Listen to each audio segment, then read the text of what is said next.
Twaganiriye yuko ahangaha uhakirira abashyitsi, ariko ntabwo nabonye aho mwubakiye abana. None inshuti yanjye,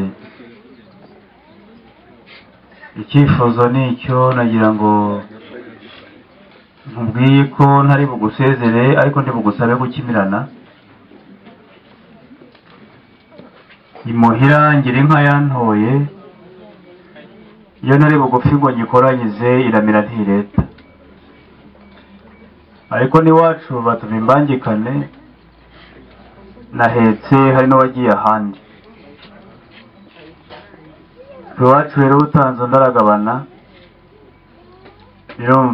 birumvikana ko watanzwe ashoboye no kunyagwa, ariko nzi yuko ukinkunda ugikeneye yuko ntunga. None ndagira ngo usabe utunyuze utugeze aho mwubakiye abana.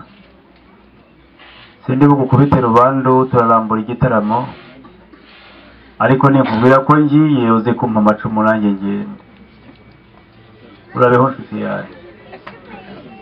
Uretse kunsezera ndayishimye. Mugende utageze mu rugo rw'abana, ntabwo waba ubonye inkuru ubara y'ukuri y'urugendo wagenze. Ikindi nanone imfura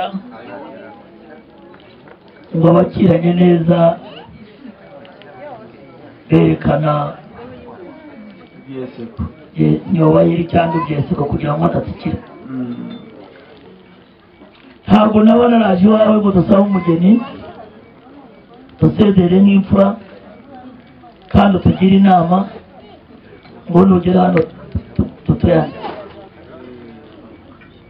Ubwo naba nkugize nk'aba bagabo ngo bigeze kuza mu gihe cya mbere b'abazungu, bamwe ngo bari bambaye amakanzu, bahuye n'umwami wo hambere baramubaza bati harabaza atari ko bashabura kuri twari turavuga ubutumwa,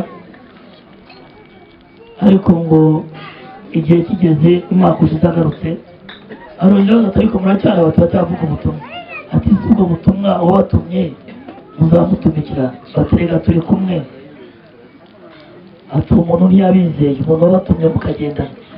Fura rero reka genze ndaza kugusezerera, utaha ujye kuvuga ubutumwa, uvuga imisango, kandi